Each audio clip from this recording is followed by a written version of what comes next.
Sutinki, Jonai, kad radistai yra daugiau negu radio laida, tai yra tam tikras reiškinys, ar ne? Turiu galvoje, kad tai yra laida, iš esmės pakeitusi sampratą apie tai, koks turėtų būti radijas ir kas ten gali vykti. Gal netgi labai dažnai pasivaikščiojant ant moralės skardžio. Turiu galvoje, žiūrint iš tų bobelkų, kurios bauduoja perspektyvų. Ko gero, bet kai mes pradėjom, niekada neturėjom kažkokio plano. Mes tiesiog labai gerai su Rolu leidom laiką. Ateinam dviese ir viskas. Tiesiog esam du geri bičiuliai ir suteiktos mums teisės daryti tai, ką mes norim. Gal pati pirmoji laida mūsų padiktavo, kokia bus radistų, tarkim, kelias, kai Rolandą priėmė į radiją. Aš jau anksčiau šiek tiek dirbau. Tai Rolandas atėjo į Zipą. Pasakok apie tą laidą. Tai pati pirmoji laida buvo ir Rolandas kažkaip jaudinas, aš irgi jaudinas, sakau, nusiramink, viskas gerai, atsisėsk tenais, kažką ten pasakyk, Rolka čia toks kažką ten bandė pajuokauti ir aš tiesiog buvau išvedęs mikrofonus ir paspaudęs tipo on air, jau kada eisim kalbėti, ir Rolka taip atsisėdo, blėt, Jonai, tu išpratėjęs, tipo. Ir viskas išėjo į tiesioginį eterį. Aš pabalau, jisai pabalo ir įsivaizduoja tokia sėdim ir galvom, dar laida neprasidėjo, o jau viskas turi ir baigtis. Gera pradžia pusė darbo, ar ne? Geras patvirtinimas, žiūrint į tai, kas vyksta dabar. Jo, bet viskas kažkaip puikiai mums pavyko, direktorius toks Ernestas Janušas, iki šiol mes esame jam labai dėkingi. Tai aš įsivaizduoju, kad Janušas, išgirdęs tą dalyką, turint galvoje, kad jūs toliau dirbat, pasakė pohui. Jo, sako, pam pohui, tikrai. Bet čia tai buvo dar Ogytės. Aš labai atsiprašau. Tikrai negalima kenktis, tai čia gražu viskas, mamytės diena. Bet kitas dalykas, kuris buvo pats baisiausias ir galvojau, kad tikrai išmes iš radijos, mes kai su Rolandu susipažinom, dažniausiai rasdavom laiko pasikalbėti tik tai per traukėlės, kai groja reklama. Ten pasakėm kažką eterį, tenais dabar tokia daina, tenais grįšim už 10 minučių. Ir aš atėjau pas jį prie pulto ir jisai užsikėlė kojas, taip aš šalia irgi. Ir pradėjome kalbėti, kaip ką veikiam, kur aš tenais, kiek esu ten buvęs, kur kas, kiek Rolandas yra mergų mašinai padaręs, kaip ten yra viskas buvę aplinkui, žodžiu, kiek esam prigėrę ir viskas, kokį 10 minučių mes kalbam, kokie visi, ten, apie kokį nors draugą, koks jis yra debilas ir panašiai. Ir kalbam ir kažkas paskambina. Jie telefoną, Rolas atsiliepia, alio, sako, vaikinai, mikrofonus įsijungit.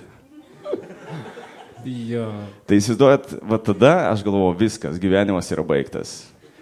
Bet ačiū Dievui, mūsų mikrofonai yra tokie, kad jie ne viską gaudo. Ta prasme, jeigu dabar aš iš toli kalbu, jūs girdit, bet pas mus, jeigu šiek tiek toliau, tai jie ten sugeba, turi tokią funkciją ne viską išleisti eterį, ačiū Dievui. Šiaip daug kas klausė, toks natūralus klausimas, ne pirmą kartą turbūt ir pats jį girdėsi. Kiek radistai yra gavę baudų, kiek konkrečiai ZIP radijas yra gavęs baudų už keiksmažodžius? Aš esu buvęs kelis kartus policijos komisariate. Po laidos nuvažiavęs? Taip, nes visada, kiek policija buvo atvažiavęs pas mūsų neįleidžia apsauga, nes negali, ta prasme, apsauga. Bet yra 3 kartus atvažiavę policija pas mus į radiją mus paimti. Nes vieną kartą mes bandėm sustabdyti traukinį telefonu ir mums beveik pavyko. Ta prasme, mes darėm tokį... Aš ne chuliganas. Ne. Darėm tokį eksperimentą, ar įmanoma per 4 skambučius prisiskambint į traukinio mašinistui ir žodžiu, kad jisai sustabdytų traukinį. Tai ką, paskambinom į stotį pirmą traukinių, pasakėm, kad labas vakaras, jums skambina ten komandos apsaugos vadas, duokit man... Evaldas Ivaškevičius. Evaldas Ivaškevičius. Ir dar vienam paskambinom, trečiam ir galutiniai mes gavom mobilų mašinisto, kuris ten vairuoja ir paskambinom ir girdim, Labą dieną, tipo, greitai stabdykit traukinį tenais tokioj vietoj, nes jūs vežat kažkokį nelegalų krovinį. Ir įsivaizduokit, traukinys beveik sustojo ir visas tas skambutis yra. Ir paskui kitą dieną policija mūsų atvažiavo ir yra administracinis ar kažkoks ten pažeidimas, kad jeigu tu bandai sustabdyti traukinį, tu gali išvis net sėsti kalėjimą. Tai va, kaip būna kartais. Gerai, bet čia vienas iš 3 kartų, o kitais atvejais iškvietė jums kažkas? Kitais kartais, vieną kartą, kai Lietuvos rinktinė 2008, man atrodo, kažkaip patyrė fiasko kažkokiam čempionate ir mes organizavom autobusą, kad atvažiuotų į oro uostą, žodžiu, su pomidorais apmėtyt krepšininkus. Irgi kažkam nepatiko, nu aišku, čia Savus? Taip, savus. Čia už Lenkijoje pasirodymą gal? Jo, už Lenkiją, bet mes ten juokavom iš tikrųjų, bet kažkam irgi nepatiko, irgi policijai paskambino ir policija irgi tipo prisikabino, kad... Už tai, kad nevorganizuoja riaušės, jo, kad riaušės mes esame. Tai tų skambučių yra visokiausių, suprantat, bet aš nesakau, kad jaučiuosi gerai tai jos darydamas. Tai yra daugiau gal personažas, tai yra personažai, kuomet mes sugalvojam kažkokią, tarkim, sustabdyti traukinį ir mes tai darom. Jonukai, stop. Sakai, nesijauti gerai? Nesijaučiu gerai. Ypač, žinot, kiek mes esam porų išskyrę. Pavyzdžiui, viena mergaitė, aš visą gyvenimą atsiminsiu, buvo toks Vitukas, jisai parašė, vasario 14 dienos, sako, proga, labai noriu pasveikinti savo mergaitę. Mes draugavom jau senai, sako, aš labai sergu, taip, esam atskirai. Ar gali tu ją pasveikinti nuo manęs, bet pradžiai, taip, ją išdurk. Pasakyk, kad skambina kažkoks ten Tomas ar kažkas. Nu, aš jai paskambinu. Ir sakau, labas, čia skambina Tomas. Labas. Ir suprantat, tas pokalbis 10 minučių yra, jis dar, man atrodo, internete, YouTube yra. Ir ta mergina, tas Tomas, pasirodo, kažkoks yra klubo apsauginis ir ji ten su juo kažką ten tipo mirksi ar patinka. Ir gavosi taip, kad mes sutarėm, kad eisim pasimatymą, po to važiuosim į viešbutį ir panašiai. Ir aš jau 10 minutę eina ir aš galvoju, kaip tas Vitukas dabar turi jaustis. Įsivaizduok, vasario 14 dienos proga noriu pasveikinti savo merginą, o ji visai Lietuvai sako, kaip ji darys viską su tuo apsauginiu. Ir aš kai paleidau džinglą, ji, tai, žinot, kaip būna, nu ką bedaryti, ašgi čia juokavau ten, galvoju, ką tu juokavai. Ir viskas, ir tada padėjo ragelį ir ta, aš nežinau, kaip ta porelė dabar, aš nemanau, kad jie kartu yra. Ir tokių situacijų, kuomet merginos per 10 minučių sugeba nusirengti visiškai ir susitikti viešbutį, tai yra wow. Geriausia dar vienas buvo, kad į Čiliaką, pizzeriją, Panevėžį paskambinau, įsivaizduokit, Čili administracijos, kur telefonų kalba, su ją, sakiau, po valandos, tipo, susitinkam viešbutį ir viskas, ir sutiko atvažiuoti. Čili darbuotoja. Bet tai seniai, gal tave atpažįsta iš balso? Nu, ką reiškia? Nu, galvoja, kad net eterio ribose skambinė. Nu, nemanau, tai. Bet tai aš skambinau į Čili tinklą, tai pokalbių klausomasi galų gale, kiek reikia būti durnai, kad galėtų važiuoti į sodo namelį. Žinai, kas, Jonai, būtų dar geriau, jeigu paskambintum į, pavyzdžiui, Omnitelį, kur ten siūlo paslaugos gal, Teo, ir ten sako, laba diena, Indrė, klausom, žinai, ir va dar šitą, tai tada būtų jau... Žinai, Jonai, aš turiu tokį posakį. Tokį terminą netgi turiu išvedęs, kurį naudoju Jamesui Bluntui ir Jonui Nainiui. Jamesui Bluntui ir Jonui Nainiui. Taip, kaip yra du žmonės. Aš neblogąją prasme būsiu atviras, aš vadinu jūs pučių driekikliais. Pučių? Jo. Okay. Atleiskit už familiarumą. Wow. Bet gerąją prasme. Turiu galvoje, kad moteris lydosi. Ir užtenka telefono skambučio, užtenka balso, užtenka oh baby please don't cry. Ir tai yra žiauriai gerai. Jonai, tu jauti savo balso galę? Radijas to įrodymas.